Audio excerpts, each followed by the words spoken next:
Chennai shopping మాల్లో ఉగాది వేడుకలు.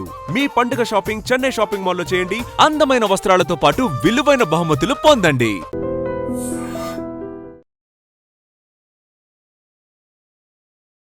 ఐడ్రీమ్ ప్రేక్షకులకు నమస్కారం. దైవానుగ్రహం కార్యక్రమానికి స్వాగతం.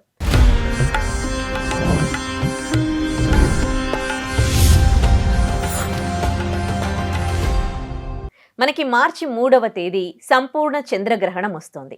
మరి చంద్రగ్రహణం వస్తుంది అనగానే ఆ రోజు ఏం చేయాలి, ఏం చేయకూడదు అని చాలామంది భయపడుతూ ఉంటారు.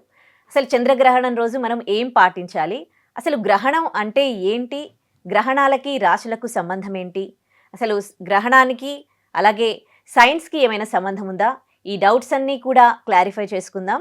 మనతో పాటు స్టూడియోలో మాధురి గారు ఉన్నారు, మాట్లాడదాం. నమస్తే అమ్మా. నమస్తే ఉదయశ్రీ.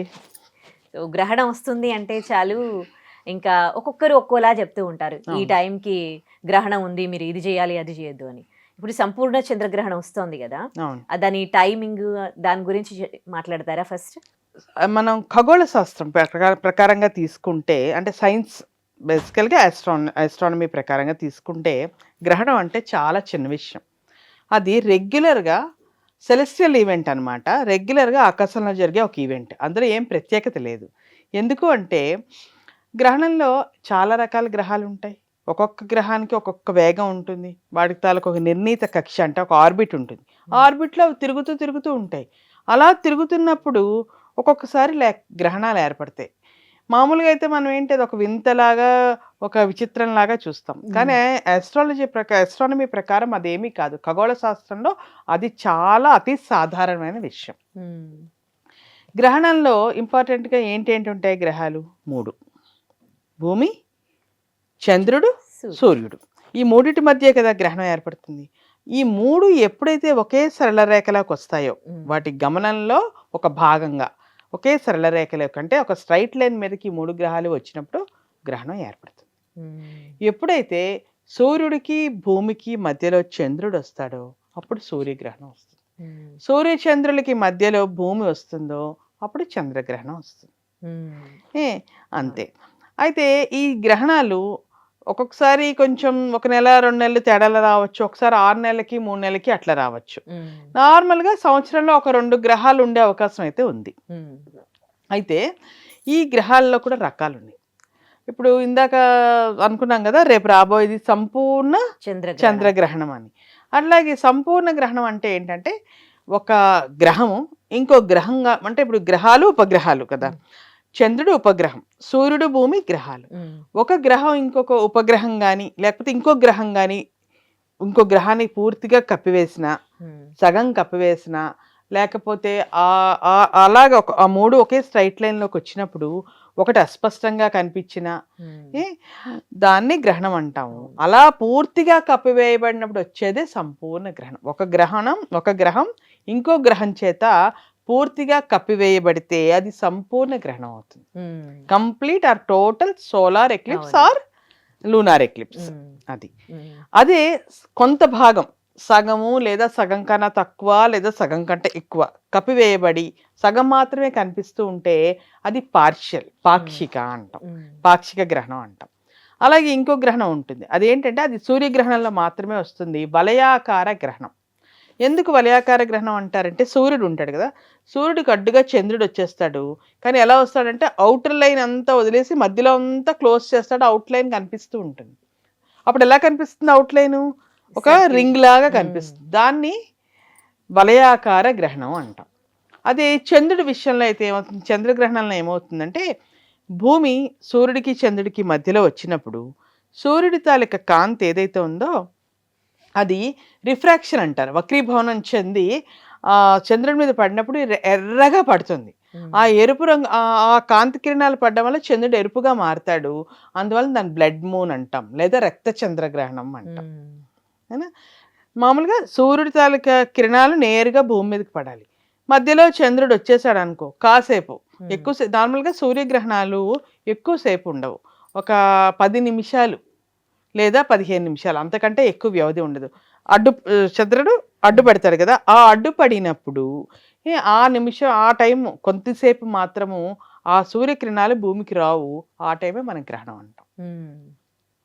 మామూలుగా ఏంటి ఎలా తిరుగుతాయి గ్రహాలు? భూమి తన చుట్టూ తాను తిరుగుతూ ఉంటుంది, సూర్యుడి చుట్టూ తిరుగుతుంది కదా. చంద్రుడు ఏం చేస్తాడు? భూమి చుట్టూ తిరుగుతూ ఉంటాడు. ఇది ఇలా తిరుగుతున్నప్పుడు ఈ గమనంలోనే మనకి రాత్రి పగళ్ళు, 6 ఋతువులు, కాలాలు అన్నీ ఏర్పడతాయి. అలా 6 రివల్యూషన్ అండ్ రొటేషన్లో భాగమే ఈ గ్రహణాలు కూడా. ఇందులో ఏమీ వింతలేదు. ఇది సైంటిఫిక్ అప్రోచ్. ఇక సైన్స్ ప్రకారంగా ఇది. ఇక మనము గ్రహణం అనే దాని గురించి చూసుకుంటే పురాణ నేపథ్యం కూడా ఉంది దీనికి. ఏంటి పురాణ నేపథ్యం అంటే ఒక కథ చెప్తారు మనకి. రాక్షసులు, దేవతలు అమరత్వం కోసం అమృతాన్ని తెచ్చుకోవాలి అనుకున్నారు, తాగాలి అనుకున్నారు. అమృతం తాగితే ఇంకా అమరులు అయిపోతారు కదా, వాళ్ళకి చావు ఉండదు, వృద్ధాప్యం ఉండదు, ఏముండదు. అయితే అమృతం ఎక్కడ వస్తుంది అన్నప్పుడు ఏం చేశారు? క్షీరసాగరాన్ని మధించారు. ఆ క్షీరసాగరాన్ని మధించినప్పుడు ఏం చేశారు? ముందుగా శ్రీ మహావిష్ణువు కూర్మ అవతారంలో సముద్రం ఆచ్ఛాదనగా కింద ఉన్నాడు. అతని పైన మందర పర్వతాన్ని తీసుకొచ్చి పెట్టారు. ఆ తర్వాత సర్పరాజు అయిన వాసుకిని తీసుకొచ్చి ఒక తాడులా కట్టారు. ఒకవైపు రాక్షసులు, ఒకవైపు దేవతలు ఆ సముద్రాన్ని చిలికారు. అలా మధించిన కొద్ది రోజుల తర్వాత ముందు ఏమి పుట్టింది? హాలాహలం పుట్టింది. హాలాహలం లోకహాని దృష్ట్యా పరమేశ్వరుడు తీసుకొని గొంతులో పెట్టుకున్నాడు కదా. ఆ తర్వాత శ్రీ మహాలక్ష్మి ఉద్భవించింది. ఆ తర్వాత 14 రత్నాలు వచ్చాయి. ఐరావతం, ఉచ్చస్రవం, ఇంకా చాలా చాలా కౌస్తుభం, నందకం చాలా వస్తూ చివరిలో ధన్వంతరి అమృతాన్ని పట్టుకుని వచ్చాడు. ఈ అమృతాన్ని ఇద్దరికీ కావాలి, అమృతం రాక్షసులకి. మరి వాళ్ళు కూడా వీళ్ళతో పాటు ట్రై చేశారు కదా అమృతం రావడానికి, వాళ్ళు కూడా కష్టపడ్డారు కదా, మరి వాళ్ళిద్దరికీ రావాలి. కానీ వాళ్ళకి ఇచ్చేస్తే, వాళ్ళు కనుక అమృతం తాగేస్తే, వాళ్ళకి అమరత్వం వచ్చేస్తే పరిస్థితి ఏంటి? లోకానికి చాలా హాని కదా. అందుకని ఏం చేశాడు శ్రీ మహావిష్ణువు? ఒక ఉపాయం ఆలోచించి అతని జగన్మోహిని అవతారం ఎత్తి ఒకవైపు అంతా రాక్షసుల్ని, ఒకవైపు అంతా దేవతల్ని కూర్చోబెట్టాడు. అతని మోహిని అవతారంలోని అందమైన స్త్రీ రూపం జగన్మోహిని అంటే ప్రపంచ సుందర అనుకో, అంత అందమైన రూపంలో ఉంటూ దేవతలకేమో అమృతం పోస్తున్నాడు. ఈ రాక్షసులు అతను చూస్తూ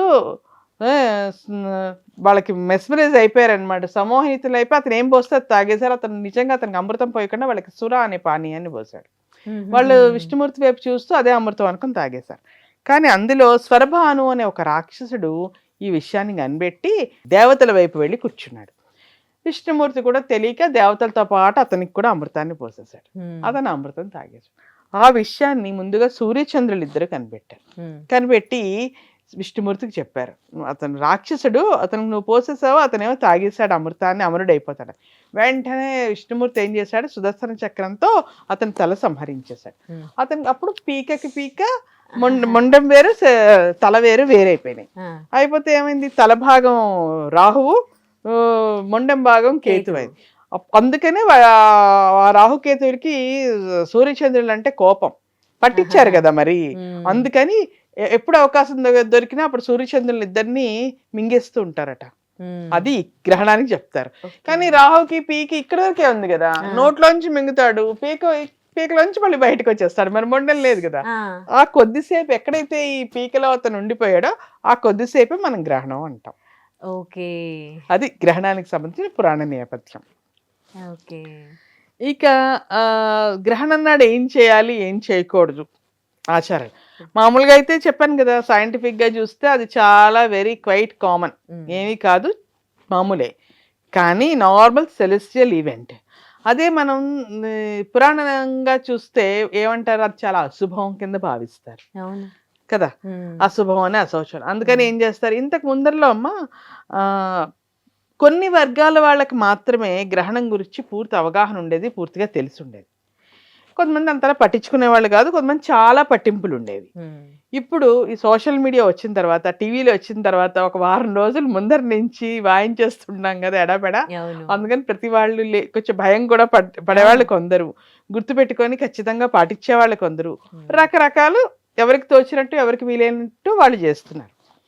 అయితే ఇంతకు ముందర ఏంటంటే గ్రహణం, కొంతమంది ఉంటారు పట్టు స్నానం విడుపు స్నానం 2 చేస్తారు. అంటే గ్రహణం పట్టిన టైమింగ్స్ ఇస్తారు కదా, ఈ టైం నుంచి ఈ టైం ఉంటుందని. మరి అర్ధరాత్రి అయితే కాదు. కానీ ఇంకొక విషయం ఏంటంటే సూర్యగ్రహణాలు ఎప్పుడు అమావాస్య నాడే వస్తాయి. మా డే టైమే వస్తాయి, సూర్యుడు ఉన్నప్పుడే కదా సూర్యగ్రహణం. చంద్రగ్రహణాలు ఎప్పుడు పౌర్ణమి నాడే వస్తాయి, నైట్ టైం వస్తాయి. అంటే ఈవినింగ్ నుంచి, అంటే ఆఫ్టర్ సన్సెట్ ఎప్పుడైనా రావచ్చు, ఒక్కొక్కసారి కొంచెం ముందరగా కూడా రావచ్చు. అయితే ఈ గ్రహణము ప్రపంచం అన్ని చోట్ల ఉండాలని లేదు, ఎందుకంటే భూమి గుండ్రంగా ఉంది కదా. కొన్ని చోట్ల సంపూర్ణంగా ఉంటాయి, కొన్ని చోట్ల పాక్షికంగా ఉంటాయి, కొన్ని చోట్ల అసలు అంటాం కదా ఆ గ్రహణం అక్కడెక్కడ ఉంది మనకి లేదు ఈసారి అనుకుంటాం కదా, అట్లా మనకు కనిపించావు. గ్లోబ్కి అవతల సైడ్ ఉన్న కంట్రీలో గ్రహణం పట్టింది అనుకో, యువతల సైడ్ ఉంది మనకు అది కనిపించదు కదా, కాబట్టి మనకు అవసరం లేదన్నమాట అది. అయితే పట్టు స్నానం విడుపు స్నానం చేస్తారు, అంటే కరెక్ట్గా అంటే మిడ్ నైట్ రాత్రి 12 గంటలకు కూడా ఒక్కొక్కసారి గ్రహణాలు పడతాయి, చంద్రగ్రహణాలు. అప్పుడు లేచి స్నానం చేయలేం కదా, అలాంటప్పుడు కాదు. కానీ మనకు అవకాశం రాత్రి 9 లోపు ఎప్పుడు పట్టినా చాలా మంది ఇప్పటికీ కూడా పట్టు స్నానం అని చేస్తారు, చేసి విడుపు స్నానం కూడా చేస్తారు. అయితే ఈ గ్రహణ సమయంలో ఈ పట్టు స్నానం చేసిన తర్వాత కూర్చొని జపాలు, కొంతమందికి మంత్రాలు పుచ్చుకునే వాళ్ళు ఉంటారు, మంత్రం తీసుకునే వాళ్ళు ఉంటారు, కొంతమందికి వచ్చి పండితులు వాళ్ళు ఉంటారు. వాళ్ళు ఈ గ్రహణం సమయం అంతా కూడా మంత్రజపం చేస్తారు. మా తాతగారు చేసేవాళ్ళు. ఎందుకంటారంటే అలా చేయడం వల్ల ఆ సమయానికి చాలా శక్తి ఉంటుందంట. ఏవైతే మనం మంత్రాలు పూజలు చేస్తామో అవి ద్విగుణీకృతం అవుతాయి, అంటే మల్టిపుల్ అవుతాయి. నువ్వు ఒకసారి చదివావు అనుకో 100 సార్లు చదివినట్టు, 100 సార్లు చదివావు అనుకో 1000 సార్లు చదివినట్టు మల్టిపుల్ అవుతాయి అన్నమాట, విశేషంగా యోగిస్తాయని చెప్తారు. ఆ తర్వాత విడుపు స్నానం చాలా మంది చేస్తారు, మనం అందరం కూడా విడిచిన తర్వాత స్నానాలు చేస్తాం కదా. అక్కడ ఏం చేస్తారు, ఈ గ్రహణం టైంలో ఆహార పదార్థాలు ఏవి తినకూడదు అంటారు. ఎందుకంటే ఆ సమయంలోనంట గ్రహణ వాతావరణంలో విషతుల్యమైన వాయువులు రిలీజ్ అవుతాయట. అందువల్ల ఆ వాయువులన్నీ రిలీజ్ అవ్వడం వల్ల అవి ఆహార పదార్థాల మీద గనక పడి వాటికి తగిలితే అవి మనం తినడం వల్ల మనకి చాలా, అంటే దాంట్లో పాయిజనస్ అవుతాయి అవి, ఆ ఫుడ్ అది మనం తినడం వల్ల మంచిది కాదు అని.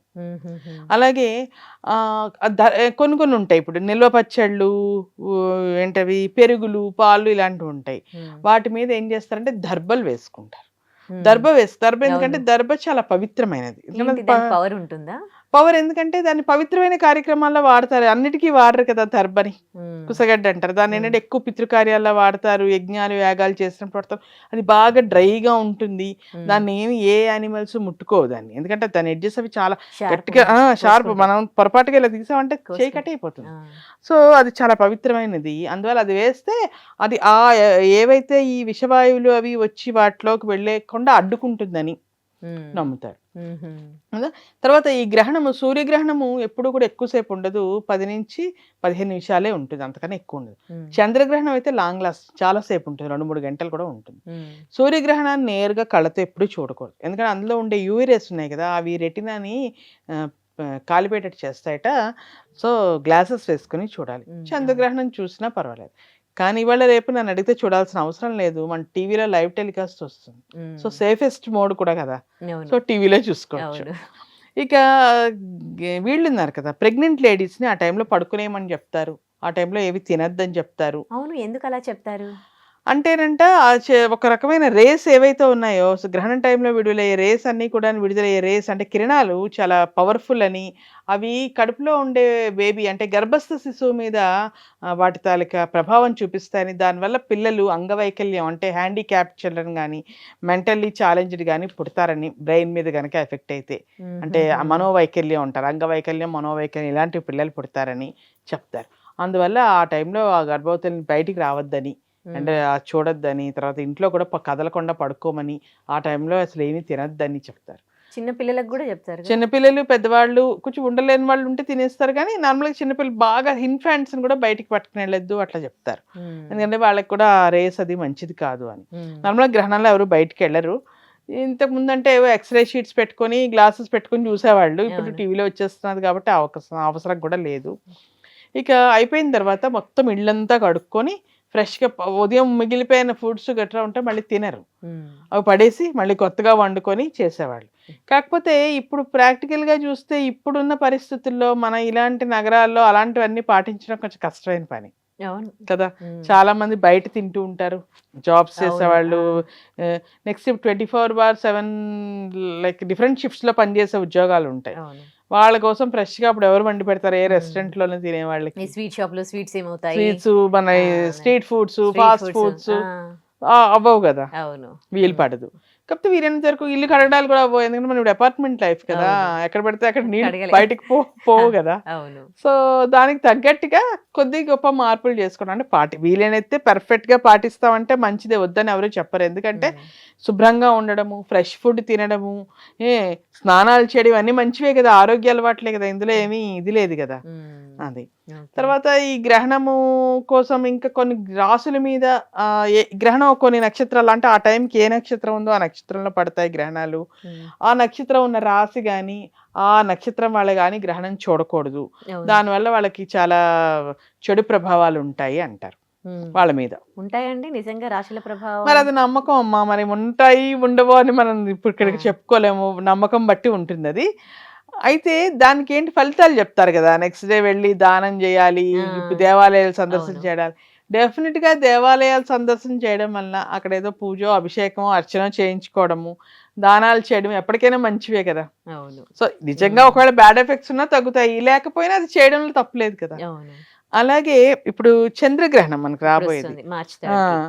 చంద్రుడు మనస్కారకుడు అంటారు, అంటే మనసు మీద పనిచేస్తాడని, అంటే ఎవరో ఒక సైక్ మీద పనిచేస్తాడు బేసికల్ గా. అయితే ఈ వింటే మనం పౌర్ణమి నాడు సముద్రంలో కూడా ఆటుపోట్లు ఎక్కువగా ఉంటాయి. అలాగే మన వాళ్ళు అంటూ ఉంటారు, ఎవరైనా కొంచెం తిక్కగా ఉంటే అమావాస్యకి పౌర్ణమికి తిక్క పడుతూ ఉంటుంది అంటారు, తిక్క పడుతుంది అని కదా. అంటే ఈ చంద్రుడి తాలూకా మూమెంట్స్ ఉంటాయి, దాన్ని బట్టి మనుషుల తాలూకా మెదడు మీద కూడా వాళ్ళ ఎఫెక్ట్ ఉంటుంది, అందువల్ల వాళ్ళు రోజుకో రకంగా మారుతారు అని చెప్తూ ఉంటారు అనమాట.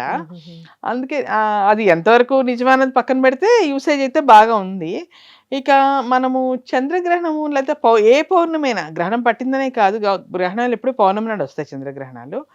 మనము సాయంకాలం పూట ఎప్పుడైనా కూర్చొని లలితా సహస్రనామ పారాయణ చేసుకోవడం చాలా విశేషమైన ఫలితాలను ఇస్తుంది. గ్రహణం టైం కా, గ్రహణం అని కాదు, ఎనీ పౌర్ణమి, గ్రహణం అయితే మరీ మంచిది.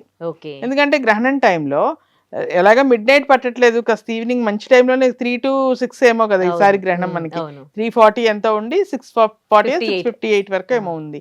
ఆ టైంలో లలితా పారాయణ చేయడం వలన ఎప్పుడైనా దైవ నామస్మరణ మనకి మంచిగానే ఫిజికల్ గా మెంటల్ గా అన్ని బెనిఫిట్స్ ఇస్తుంది కదా.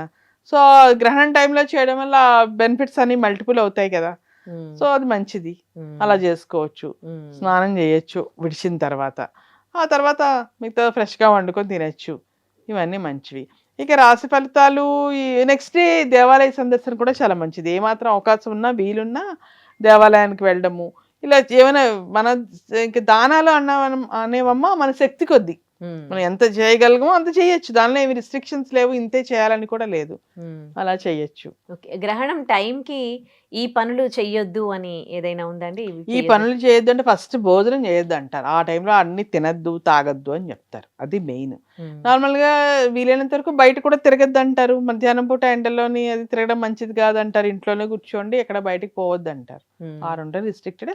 ప్రెగ్నెంట్ లేడీస్ కి ఎక్కువ ఉంటాయి, కాకపోతే వాటికి ఏమి సైంటిఫిక్ ఎవిడెన్సెస్ అయితే లేవు, కేవలం ఆచార సాంప్రదాయం ప్రకారం చెప్పే మాటలే అవి, అంతే. ఒకవేళ ఇంట్లో అయితే పూజ ఎలా చేసుకోవాలి, మళ్ళీ విగ్రహాలన్నీ కడుక్కుని అట్లా ఎలాగా మనం గ్రహణం అయిపోయాక కడగాలి కదా పూజ గది, రాత్రి ఇల్లంతా కడుక్కుంటావా, నెక్స్ట్ డే పూజ గది అంతా శుభ్రం చేసుకొని విగ్రహాలన్నీ కడుక్కుంటే గానీ మళ్ళీ నెక్స్ట్ పూజకి పనికిరావు. చాలా వరకు ఆలయాలు కూడా గ్రహణ సమయంలో మూసేస్తారు, నెక్స్ట్ డే సంప్రోక్షణ చేసాక మళ్ళీ నెక్స్ట్ నిత్య పూజా కైంకర్యాలన్నీ మొదలవుతాయి. కాబట్టి ఒకసారి గ్రహణం వచ్చింది అంటే అవన్నీ అంటే అశుభం కింద కదా చూస్తారు గ్రహణాన్ని, సో అవన్నీ మనం మళ్ళీ కడిగి అంతా చేసుకుంటేనే నెక్స్ట్ పూజకి పనికొస్తుంది. ఇప్పుడు ఈ గ్రహణం టైంలో పాటించాల్సినవన్నీ కూడా అన్ని గ్రహణాలకు ఒకేలా ఉంటాయా, లేకపోతే ఒక్కో గ్రహణంకి? లేదు, అన్నిటికీ ఒకేలా ఉంటాయి, సేమ్ కామన్. కాకపోతే ఏ రాశిలో పట్టింది ఏ నక్షత్రంలో పట్టింది అనే వాళ్ళకి స్పెసిఫిక్ గా చెప్తారు, మీరు అస్సలు చూడకండి అని. దానాలు అవి కూడా వాళ్ళకి స్పెసిఫిక్ గా చెప్తారు తప్ప జనరల్ గా ఫాలో అయ్యే ఇవన్నీ కూడా సేమే ఉంటాయి అన్ని గ్రహణాలకి కూడా. ఈ రాశిలో పట్టింది కాబట్టి ఈ రాశిల వారికి వాటిపైన ప్రభావం, వాళ్ళకి ఇలా ఉంటుంది, వాళ్ళు ఆ గ్రహణం చూడొద్దు, వాళ్ళు వెళ్ళి ఈ ప్రళనదేవో ఇస్తారు, ఆ దానాలు చెయ్యండి అలా చెప్తారు. నార్మల్ గా చంద్రగ్రహణం అయితే ఏం చెప్తారు, చంద్రుడు తెల్లనివన్నీ చేయమంటారు, లైక్ బియ్యం దానం చేయండి, ముత్యం దానం చేయండి, వెండి వస్తువులు దానం చేయండి, వెండితో తయారు చేసిన చంద్రబింబం దానం చేయండి, పాలు దానం చేయండి, అంటే తెలుపు, బేసికల్ గా తెలుపు. అదే సూర్యుడు అంటే అన్ని ఎరుపు చెప్తారు, అలాగనమాట. ఓకే. ఇప్పుడు కూడా చెప్తూ ఉన్నారు వెండి వెండి పాము అవి దానం వెండి చేయండి పాము బ్రాహ్మణులకి. గాని అంటే మరి పాము రూపంలో కదా రాహుకేతువులు ఉండి మింగుతారు, అందుకని ఆ. పావు అంటారు. అయితే వెండి చంద్రుడిని చేయమంటారు, చంద్రబింబం వెండితో తయారు చేయించి. ఉమ్, లేదా తెల్లని బియ్యం, తెల్ల వస్త్రము, తెల్ల వస్త్రంలో పెట్టి తెల్ల బియ్యం ఇయ్యండి. ఉమ్. అన్ని వైట్ అన్నమాట చంద్రుడు అనేటప్పటికి. ఓకే. ఇప్పుడు గ్రహణం అయిపోయాక చేసుకోలేకపోతే ఒకవేళ నైట్ అయితే నెక్స్ట్ డే చేసుకోవచ్చా? నెక్స్ట్ డే మార్నింగ్ రాత్రి ఎవరు చేస్తారు? రాత్రి ఏం కోవిల్ గుడి కూడా ఉండదు కదా, వాళ్ళు కూడా సంప్రోక్షణ చేస్తే గానీ నెక్స్ట్ డే పూజాది కార్యక్రమాలు మొదలెట్టరు. ఉమ్. సో నెక్స్ట్ డే వెళ్ళి చేసుకోవచ్చు. కొంతమంది గ్రహణం ఉన్న అంటే గ్రహణం ఉన్న టైంలో ఇంకా అసలు ఏ పనులు చేయొద్దని అంటారా? ఏ పనులు అంటే సాధ్యమైనంత వరకు బయటికి రావద్దంటారు, భోజనం చేయొద్దంటారు. మిగతా చిన్న ఇంట్లో కూర్చొని మనం ఆ మామూలు పనులన్నీ చేసుకోవచ్చు. మనం ఇప్పుడు షూటింగ్ అనుకో, మనం లోపల కూర్చొని షూటింగ్లు చేసుకోవచ్చు కదా అట్లా. ఓకే. గర్భిణులకు గ్రహణం ఎఫెక్ట్ చాలా ఉంటుందని గ్రహణం ముర్రి ఇలాంటివి అవన్నీ ఉంటాయంటారు గ్రహణం కదా? టైంలో బయటకు వచ్చి వాళ్ళు ఆ గ్రహణాన్ని చూస్తూ వస్తాయంటారు. అందుకే వాళ్ళు చాలా కేర్ఫుల్ గా ఉండమని చెప్తారు. జాగ్రత్తగా ఆహా. పడుకొని కదలద్దు, ఎట్లా ఏమైనా దురద పెట్టినా దురద పెట్టినా గోక్కోద్దు. కూడా బట్ట పెట్టేయాలి తప్ప డైరెక్ట్ గా గీసుకోవద్దు. ఆ. తర్వాత ఆ టైంలో అసలు తిండాలు తాగడాలు ఏమైనా కావాలంటే ముందరే తినేసి కదలను కూడా కదలద్దు అంటారు. ఉమ్. కదలకుండా అయిపోయిన తర్వాత వచ్చి లేచి స్నానం చేసి అప్పుడు ఏమన్నా తినమని అలా చెప్తారు. ఓకే. ఇప్పుడు ఇవాళ ఈ చంద్రగ్రహణం వచ్చే చంద్రగ్రహణం రోజు కూడా గర్భిణీలు కంప్లీట్ గా జాగ్రత్తగా ఉండాలి. ఓకే. ఇంట్లో వాళ్ళందరూ వాడిని చాలా నిఘా పెట్టి చూస్తుంటారు అనమాట, ఎక్కడ కదిలేస్తున్నారా, ఏమన్నా తినేస్తున్నారా అని. Right. Thank you so much అమ్మా, మా గ్రహణం గురించి అవగాహన Thank you. కల్పించారు. దీన్ని తవ్వండి, తవ్వుతూనే శివలింగం. పరమాత్మకు జీవా సరే దాన్ని అట్లా కప్పేసేయండి, చూపించదండి. Krishna is there. మూర్తి పూజ కాదు, సాక్షాత్ బ్రజేంద్ర నందన భగవాన్ ఉన్నారు మూర్తిలో. ఏమీ ఆశించకుండా ఆరాధించే వాళ్ళు కూడా ఉన్నారా ప్రభుజీ? నిజమైన భక్తి అంటే మనకు తెలియదు కాబట్టి